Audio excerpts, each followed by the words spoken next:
नमस्कार दोस्तों, जय हिंद जय भारत। स्वागत आप सभी का जग्गू भाई जी डिफेंस एकेडमी के यूट्यूब चैनल पर। आर्मी की तैयारी करने वाले मेरे सभी युवा भाइयों को जय हिंद जय भारत। चलिए आज का सेशन स्टार्ट करते हैं। आज का सेशन बहुत ही शानदार होने वाला है। आज के सेशन में हम डिस्कशन करने वाले हैं army science mock test series. जी हाँ दोस्तों, आर्मी की साइंस की मॉक टेस्ट सीरीज शुरू कर रखी है। कम से कम हम 100 मॉक टेस्ट सीरीज डिस्कशन करने वाले हैं। 20 मॉक टेस्ट सीरीज में करवा चुका हूं। अगर आपने नहीं देखा है तो चैनल के प्लेलिस्ट में जाइए। प्लेलिस्ट में आपको army science mock test series की एक प्लेलिस्ट मिलेगी, वहां पर आपको सभी पुरानी क्लासें मिल जाएंगी। आज हम डिस्कशन करने वाले हैं टेस्ट सीरीज नंबर 21। जी हाँ दोस्तों, चलिए प्रत्येक क्वेश्चन का आपको आंसर कमेंट करना है। अगर आंसर कमेंट नहीं करोगे तो आपको अपना लेवल पता नहीं चलेगा, तो प्रत्येक क्वेश्चन का आंसर कमेंट जरूर करें। क्वेश्चन नंबर 1 आपसे पूछा गया है कि आनुवांशिक गुणों का वाहक किसे कहा जाता है। क्वेश्चन नंबर 1 आपसे पूछा गया है आनुवांशिक गुणों का वाहक किसे कहा जाता है। ऑप्शन आपके सामने, option A ribosome, option B chromosome, option C lysosome, option D mitochondria.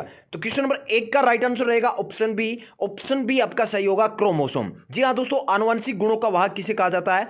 Chromosome को कहा जाता है। चलिए चलते हैं नेक्स्ट क्वेश्चन पर। क्वेश्चन नंबर 2 आपसे पूछा गया है कि प्लेग रोग किसके कारण होता है। क्वेश्चन नंबर 2 रिपीट कर रहा हूं, प्लेग रोग किसके कारण होता है। ऑप्शन ए जीवाणु, ऑप्शन बी विषाणु, option C protozoa, option D कवक। तो क्वेश्चन नंबर 2 का राइट आंसर रहेगा ऑप्शन ए जीवाणु।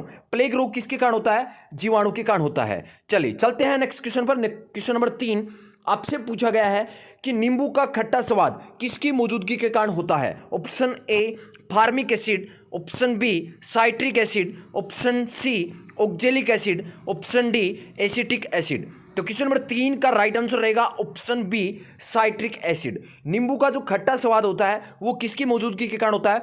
साइट्रिक एसिड के कारण होता है। चलिए चलते हैं नेक्स्ट क्वेश्चन पर। क्वेश्चन नंबर 4 आपसे पूछा गया है कि धातु के तार में विद्युत धारा का प्रवाह किसके कारण होता है। बहुत इंपॉर्टेंट क्वेश्चन। क्वेश्चन नंबर 4 धातु के तार में विद्युत धारा का प्रवाह किसके कारण होता है। दोस्तों मैं आपको बता दूं कि जो आपकी साइंस की टेस्ट सीरीज तैयार की जाती है ये उसी लेवल की तैयार की जाती है जिस लेवल के क्वेश्चन आपके पेपर में पूछे जाते हैं। मोस्टली इसमें जो क्वेश्चन रहते हैं वो प्रीवियस ईयर के क्वेश्चन है। चलिए क्वेश्चन नंबर 4 रिपीट कर रहा हूं, धातु के तार में विद्युत धारा का प्रवाह किसके कारण होता है। Option A electron, option B proton, option C progesterone, option D ion. तो क्वेश्चन नंबर 4 का राइट आंसर रहेगा ऑप्शन ए इलेक्ट्रॉन। धातु की तार में विद्युत धारा का प्रवाह किसके कारण होता है? इलेक्ट्रॉन के कारण होता है। चलिए चलते हैं नेक्स्ट क्वेश्चन पर। क्वेश्चन नंबर 5 आपसे पूछा गया है कि भारत में श्वेत क्रांति का जनक किसे कहा जाता है या किसे माना जाता है। जल्दी से कमेंट कर दें। क्वेश्चन नंबर 5 का राइट आंसर, भारत में श्वेत क्रांति का जनक किसे माना जाता है। Option A MS. Swaminathan, option B doctor Verghese Kurien, option C Anand Doodhwala, option D Norman Borlaug. तो क्वेश्चन नंबर 5 का राइट आंसर रहेगा ऑप्शन बी। ऑप्शन बी आपका सही होगा, डॉक्टर वर्गीज कुरियन। श्वेत क्रांति का जनक किसे माना जाता है भारत में? डॉक्टर वर्गीज कुरियन को माना जाता है। दोस्तों इस सेशन के अंत तक जरूर बने रहें। जितने भी क्वेश्चन मैं आपको करवा रहा हूं ये सभी के सभी क्वेश्चन 2 मिनट में आपको रिवाइज करवाने वाला हूं, हमेशा के लिए आपको याद हो जाएंगे। चलिए क्वेश्चन नंबर 6 आपसे पूछा गया है कि आंवला में कौन सा विटामिन सबसे अधिक पाया जाता है। जल्दी से कमेंट कर दे। क्वेश्चन नंबर 6 का राइट आंसर, क्वेश्चन नंबर 6 का कमेंट में सभी का आंसर चाहिए। आंवला में कौन सा विटामिन सबसे अधिक पाया जाता है। Vitamin A, option B vitamin B, option C vitamin C, option D vitamin D. तो क्वेश्चन नंबर 6 का राइट आंसर रहेगा ऑप्शन सी विटामिन सी। आंवला में सबसे अधिक कौन सा विटामिन पाया जाता है? विटामिन सी पाया जाता है। चलिए चलते हैं नेक्स्ट क्वेश्चन पर। क्वेश्चन नंबर 7 आपसे पूछा गया है कि बोरलोग पुरस्कार किस क्षेत्र से संबंधित है। जल्दी से कमेंट कर दे। क्वेश्चन नंबर 7 का राइट आंसर, बोरलोग पुरस्कार किस क्षेत्र से संबंधित है। ऑप्शन ए भौतिकी, ऑप्शन बी चिकित्सा, ऑप्शन सी कृषि, ऑप्शन डी रसायन शास्त्र। तो क्वेश्चन नंबर 7 का राइट आंसर रहेगा ऑप्शन सी कृषि। बोरलोग पुरस्कार किस क्षेत्र से संबंधित है? कृषि से संबंधित है। चलिए चलते हैं नेक्स्ट क्वेश्चन पर। क्वेश्चन नंबर 8 आपसे पूछा गया है कि विद्युत धारा का एसआई मात्रक क्या है। ये 1 नवंबर 2020 को जो पेपर हुआ था उसके अंदर भी ये क्वेश्चन पूछा गया था। क्वेश्चन नंबर 8 रिपीट कर रहा हूं, विद्युत धारा का एसआई मात्रक क्या है। Option A candela, option B volt, option C ampere, option D coulomb. तो क्वेश्चन नंबर 8 का राइट आंसर रहेगा ऑप्शन सी एम्पियर। विद्युत धारा का एसआई मात्रक क्या है? एम्पियर है। सेशन के अंत तक जरूर बने रहें। जितने भी क्वेश्चन मैं आपको करवा रहा हूं सभी के सभी क्वेश्चन मात्र 2 मिनट में आपको रिवाइज करवाने वाला हूं, इसलिए इस सेशन की जो लास्ट की 2 मिनट है वो आपके लिए काफी इंपॉर्टेंट है। क्वेश्चन नंबर 9 आपसे पूछा गया है कि न्यूटन के किस नियम को गैलीलियो या जड़त्व का नियम कहते हैं। बहुत ही important question. Question number 9 repeat कर देता हूं, न्यूटन के किस नियम को गैलीलियो या जड़त्व का नियम कहते हैं। ऑप्शन ए न्यूटन का प्रथम नियम, ऑप्शन बी न्यूटन का द्वितीय नियम, ऑप्शन सी न्यूटन का तृतीय नियम, ऑप्शन डी इनमें से कोई नहीं। तो क्वेश्चन नंबर 9 का राइट आंसर रहेगा ऑप्शन ए न्यूटन का प्रथम नियम। न्यूटन का जो फर्स्ट लॉ है उसी को क्या कहते हैं, गैलीलियो या जड़त्व का नियम भी कहते हैं। चलिए चलते हैं नेक्स्ट क्वेश्चन पर। क्वेश्चन नंबर 10 आपसे पूछा गया है कि पशुओं में होने वाला अफरा रोग का कारण क्या है। जल्दी से कमेंट करें। क्वेश्चन नंबर 10 का राइट आंसर आपसे पूछा गया है कि पशुओं में होने वाला अफरा रोग का कारण क्या है। ऑप्शन ए विषाणु, ऑप्शन बी जीवाणु, ऑप्शन सी कवक, ऑप्शन डी प्रदूषित आहार। तो क्वेश्चन नंबर 10 का राइट आंसर रहेगा ऑप्शन डी प्रदूषित आहार। जो पशुओं में होता है अफरा रोग वो किसके कारण होता है, प्रदूषित आहार के कारण होता है। चलिए चलते हैं नेक्स्ट क्वेश्चन पर। क्वेश्चन नंबर 11 आपसे पूछा गया है कि मेंजीफेरा इंडिका किसका वैज्ञानिक नाम है। जल्दी से कमेंट कर दे। क्वेश्चन नंबर 11 का राइट आंसर मेंजीफेरा इंडिका किसका वैज्ञानिक नाम है। ऑप्शन ए प्याज, ऑप्शन बी गेहूं, ऑप्शन सी सरसों, ऑप्शन डी आम। तो इस क्वेश्चन का राइट आंसर रहेगा ऑप्शन डी आम। आम का जो वैज्ञानिक नाम है वो क्या है, मेंजीफेरा इंडिका। चलिए नेक्स्ट क्वेश्चन पर चलते हैं। क्वेश्चन नंबर 12 आपसे पूछा गया है कि जस्ता का प्रतीक संकेत क्या है। सभी का कमेंट चाहिए। क्वेश्चन नंबर 12 का जस्ता का प्रतीक संकेत क्या है। Option A MN, option B K, option C Z N, option D C U. तो क्वेश्चन नंबर 12 का राइट आंसर रहेगा ऑप्शन सी जेड एन। जितने भी भाई ऑप्शन सी कर रहे हैं उन सभी का सही है। चलिए चलते हैं नेक्स्ट क्वेश्चन पर। क्वेश्चन नंबर 13 आपसे पूछा गया है कि कांसा किसका मिश्र धातु है। जल्दी से कमेंट कर दे। क्वेश्चन नंबर 13 का राइट आंसर कांसा किसका मिश्र धातु है। ऑप्शन आपके सामने, ऑप्शन ए तांबा तथा जिंक, ऑप्शन बी तांबा तथा सीसा, ऑप्शन सी तांबा तथा टीन, ऑप्शन डी तांबा तथा चांदी। तो क्वेश्चन नंबर 13 का राइट आंसर रहेगा ऑप्शन सी तांबा तथा टीन। कांसा किसका मिश्र धातु है, तांबा तथा टीन का मिश्र धातु है। चलिए चलते हैं नेक्स्ट क्वेश्चन पर। क्वेश्चन नंबर 14 आज की क्लास का सेकंड लास्ट क्वेश्चन आपके सामने है। मछलियां किस वर्ग में आती हैं। Option A echinodermata, option B reptilia, option C amphibia, option D मत्स्य वर्ग। तो क्वेश्चन नंबर 14 का राइट आंसर रहेगा ऑप्शन डी मत्स्य वर्ग। मछलियां किस वर्ग के अंदर आती हैं, मत्स्य वर्ग के अंदर आती हैं। चलिए आज की क्लास का लास्ट क्वेश्चन, क्वेश्चन नंबर 15 आपके सामने आ चुका है। प्रत्येक टेस्ट सीरीज के अंदर हम 15 क्वेश्चन इंक्लूड करते हैं।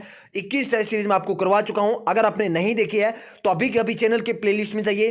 प्लेलिस्ट में आपको army science mock test series नाम की एक प्लेलिस्ट मिलेगी, वहां पर आपको सभी क्लासें मिल जाएंगी। चलिए क्वेश्चन नंबर 15 जन्म के बाद मानव के किस ऊतक में कोई कोशिका विभाजन नहीं होता है। जल्दी से कमेंट कर दे क्वेश्चन नंबर 15 का राइट आंसर। दोस्तों इस सेशन के लास्ट तक जरूर बने रहें। सेशन के अंत में आपके लिए एक इंपॉर्टेंट सूचना भी रहेगी और सभी के सभी क्वेश्चन 15 क्वेश्चन में आपको रिवाइज करवाने वाला हूं मात्र 2 मिनट में। तो क्वेश्चन नंबर 15 रिपीट कर देता हूं।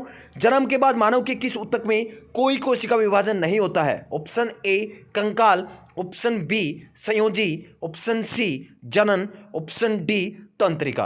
तो क्वेश्चन नंबर 15 का राइट आंसर रहेगा ऑप्शन डी तंत्रिका। तंत्रिका कोशिका के अंदर कोई भी कोशिका विभाजन नहीं होता है जन्म के बाद। चलिए अब करते हैं हम सभी क्वेश्चन, जितने भी क्वेश्चन किए हैं ये सुपर फास्ट रिवीजन करने वाले, सुपर फास्ट स्पीड से हम रिवीजन करने वाले हैं जिससे आपको हमेशा के लिए याद रहे। क्वेश्चन नंबर 1 हमने डिस्कशन किया था कि आनुवंशिक गुणों का वाहक किसे कहा जाता है। इस क्वेश्चन का राइट आंसर था क्रोमोसोम। क्वेश्चन नंबर 2 प्लेग रोग किसके कारण होता है। इस क्वेश्चन का राइट आंसर था जीवाणु। क्वेश्चन नंबर 3 नींबू का खट्टा स्वाद किसकी मौजूदगी के कारण होता है। इस क्वेश्चन का राइट आंसर था साइट्रिक एसिड के कारण। क्वेश्चन नंबर 4 धातु के तार में विद्युत धारा का प्रवाह किसके कारण होता है। इस क्वेश्चन का राइट आंसर था इलेक्ट्रॉन। क्वेश्चन नंबर 5 भारत में श्वेत क्रांति का जनक किसे माना जाता है। इस क्वेश्चन का राइट आंसर था डॉक्टर वर्गीज कुरियन को भारत में श्वेत क्रांति का जनक माना जाता है। क्वेश्चन नंबर 6 आंवला में कौन सा विटामिन सबसे अधिक पाया जाता है। Vitamin C. चलिए नेक्स्ट क्वेश्चन, क्वेश्चन नंबर 7 आपसे पूछा गया था कि बोरलोग पुरस्कार किस क्षेत्र से संबंधित है। इस क्वेश्चन का राइट आंसर था कृषि क्षेत्र से। क्वेश्चन नंबर 8 विद्युत धारा का ऐसा मात्रक क्या है। इस क्वेश्चन का right answer ampere. Question number 9 Newton के किस नियम को गैलीलियो या जड़त्व का नियम कहते हैं। इस क्वेश्चन का राइट आंसर था न्यूटन का प्रथम नियम। क्वेश्चन नंबर 10 पशुओं में होने वाला अफरा रोग किसके कारण होता है। इस क्वेश्चन का राइट आंसर था प्रदूषित आहार। नेक्स्ट क्वेश्चन, क्वेश्चन नंबर 11 आपसे पूछा गया था कि मेंजीफेरा इंडिका किसका वैज्ञानिक नाम है। इस क्वेश्चन का राइट आंसर था आम। क्वेश्चन नंबर 12 जस्ता का प्रतीक संकेत क्या है। Z N. क्वेश्चन नंबर 13 कांसा किसका मिश्र धातु है? इस क्वेश्चन का राइट आंसर था तांबा तथा टीन का। क्वेश्चन नंबर 14, मछलियां किस वर्ग में आती हैं? इस क्वेश्चन का राइट आंसर था मत्स्य वर्ग। और लास्ट क्वेश्चन, क्वेश्चन नंबर 15, जन्म के बाद मानव के किस ऊतक में कोई कोशिका विभाजन नहीं होता है? इस क्वेश्चन का राइट आंसर था तंत्रिका। तो जितने भी क्वेश्चन हमने टेस्ट में लगाए थे 15 क्वेश्चन मैंने आपको रिवीजन करवा दिए। अगर आप रिवीजन करते हैं तो इससे आपको हमेशा के लिए क्वेश्चन याद हो जाएंगे। जो भी क्वेश्चन आपका गलत हुआ है वो फिर से रिवाइज हो जाएगा, इससे आपको हमेशा के लिए ही याद रहेगा। चलिए अब आपके लिए इंपॉर्टेंट सूचना है। इंपॉर्टेंट सूचना यह है कि इस चैनल पर आपको आर्मी भर्ती की संपूर्ण तैयारी करवाई जाएगी। जी हाँ दोस्तों, बिल्कुल संपूर्ण तैयारी, कंप्लीट आपको सिलेबस करवाया जाएगा। अगर आप भी आर्मी के किसी भी ट्रेड की तैयारी कर रहे हैं तो इस चैनल पर बेफिक्र होकर जुड़ सकते हैं। अगर आप आर्मी भर्ती से संबंधित नोट्स प्राप्त करना चाहते हैं तो 7300133100 मेरे व्हाट्सएप नंबर है, आप मुझे व्हाट्सएप कर सकते हैं। अगर आप टेलीग्राम पर जुड़ना चाहते हैं तो टेलीग्राम पर आप सर्च करें जग्गू भाई जी डिफेंस और जग्गू भाई जी डिफेंस अकेडमी। आपको ग्रुप मिल जाएगा जिस ग्रुप में आर्मी से संबंधित कुछ अपडेट और नोट्स अपडेट किए जाते हैं। इसलिए टेलीग्राम पर जुड़ना ना भूलें और व्हाट्सअप करके आप व्हाट्सअप ग्रुप में जुड़ सकते हैं। तो आज का सेशन कैसा लगा कमेंट करके जरूर बताओगे। अगर सेशन अच्छा लगा तो सेशन को जाते जाते लाइक कर दें। क्लास जैसे ही खत्म होता है तो वीडियो के नीचे शेयर का बटन है, शेयर के बटन को दबाओ और लिंक को कॉपी करने के बाद आपके जितने भी व्हाट्सअप ग्रुप हैं, टेलीग्राम ग्रुप है, जहां भी आप शेयर करना चाहो, फेसबुक है, इंस्टाग्राम है, टेलीग्राम है, जहां भी आप शेयर करना चाहो शेयर कर देना। देखिए आपके लिए एक अच्छा कंटेंट बनाने का काम मेरा है, लेकिन शेयर करने का काम आपका है। इसलिए अगर आप भी आर्मी की तैयारी करते हैं तो मैं आपके लिए बिल्कुल बेहतरीन कंटेंट बनाऊंगा, लेकिन शेयर आप कर देना। तो शेयर करने में कोई भी भाई कंजूसी नहीं करेगा। जल्दी से सेशन को शेयर कर दें। आज का सेशन कैसा लगा एक बार कमेंट जरूर कर दिया करो। आपके कमेंट से मुझे भी मोटिवेशन मिलता है, जिससे मैं आपके लिए एक बेहतर कंटेंट बनाने के लिए मोटिवेट रहता हूं। तो सेशन कैसा लगा जल्दी से कमेंट कर दें। मिलते हैं नेक्स्ट क्लास में। जय हिंद, जय भारत।